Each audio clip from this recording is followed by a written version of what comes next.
We begin tonight with the flood emergency unfolding on an unprecedented scale in parts of New South Wales. Towns in the Hunter region and along the mid-north coast have been inundated, with hundreds of people fleeing to the safety of evacuation centres.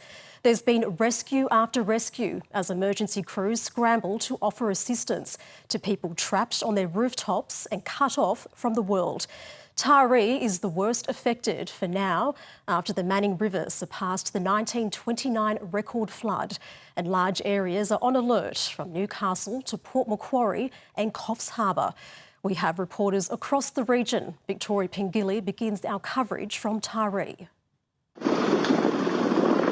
A common sight above the rooftops of Taree,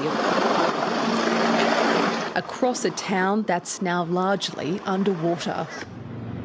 This is just one of the aerial rescues in the suburb of Glenthorne. I'm going to stay, try and get the dog down on a boat. Where more than 50 people found themselves trapped.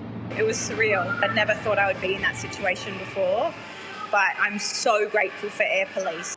Hundreds of flood rescues have taken place across the region in the past 24 hours.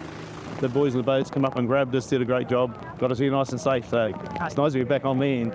A lot of people with a number of pets. We've had cats, dogs, budgies, and a number of animals rescued as well.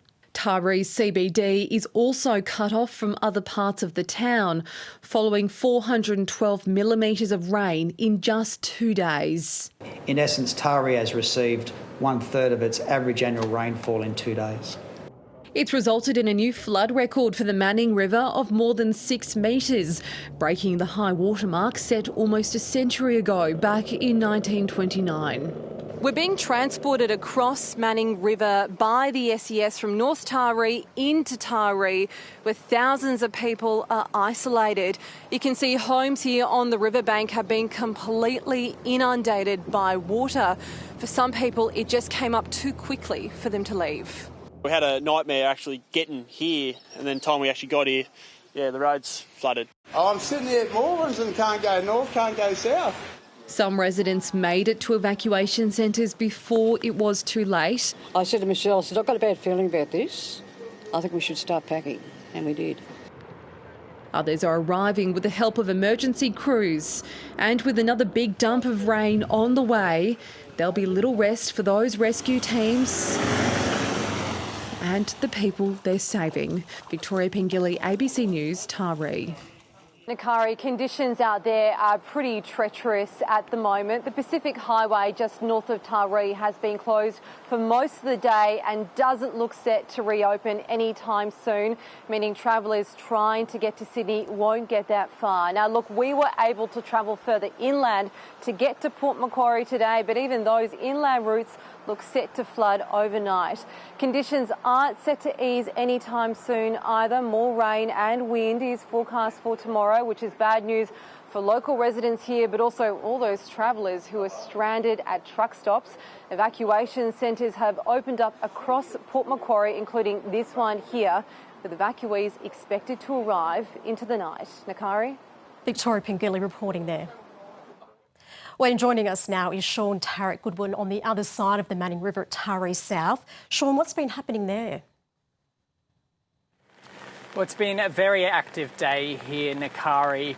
The SES, New South Wales Polair and Westpac helicopters have been coordinating rescues by air and by boat from this location. The Defence Force has also been stationed in the mid-north coast and is coordinating on many of those air-based activities. But where I'm standing right now is about 1.5 kilometres from where the banks of the Manning River usually sit. But this land right here tonight is waterfront, and people have been evacuated here by boat from low-lying properties across Taree South, Glenthorne and Jumerick Island to this location, often arriving completely sodden and with pets in tow. They've been taken to a community centre up the road. I spoke at a couple at one of the inundated properties near here. They had water at their door. They farm eggs at that property, and last night they said they moved their chickens to higher ground, but awoke this morning to the realisation that unfortunately that wasn't high enough and all of those animals were lost. That's just one of the many stories that's unfolding as this weather system begins to impact this region across 16 local government areas that have already been declared disaster zones. Sean Tarrant Goodwin reporting. Thank you. This mother and son had been trapped in their home for 3 days. With the water levels still rising, they decided it was time to leave. The whole bottom house, like my room and everything in the bathroom is just full of water. Right across the Hunter, roads are closed and river levels are on the rise. Further north at Woolgoolga, this couple's trip around Australia hit an unexpected roadblock. We just came from Byron and it was lovely and sunny there, and then just got as far as down here and just heaven's open, really. They're on their way to Sydney, but found the road ahead closed due to flooding. We're just looking up there now, trying to kind of plan a route, which is the best way to get down. Yeah. So we're just worried that we get stuck somewhere, really, is the main thing, but we're just trying to see what's the best way.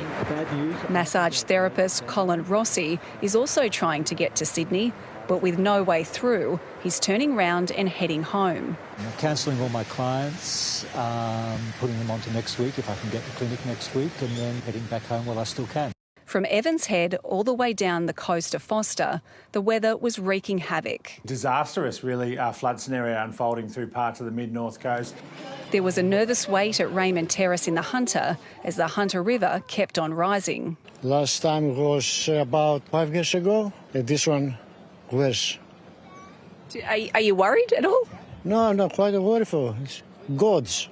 Residents here have had a welcome reprieve with very little rain this afternoon, but no one is breathing a sigh of relief just yet, and their thoughts are with those suffering the worst of it further north. This family camping supplies business on the Hastings River at Port Macquarie was underwater, with all hands on deck to shift what they could to higher ground. Just packing up all the bait fridges, just moving all the cooking stuff, moving all the boats, making sure they're safe. And a warning, it's not over yet. We are not out of the woods. Unfortunately, we're expecting heavy rainfall, potentially isolated rainfall of up to 200 mils in the next 24 hours, having had 200 mils yesterday and 150 mils the day before. By Friday, the rain should be moving inland, but the rivers will keep rising into the weekend. Carly Cook, ABC News, Raymond Terrace.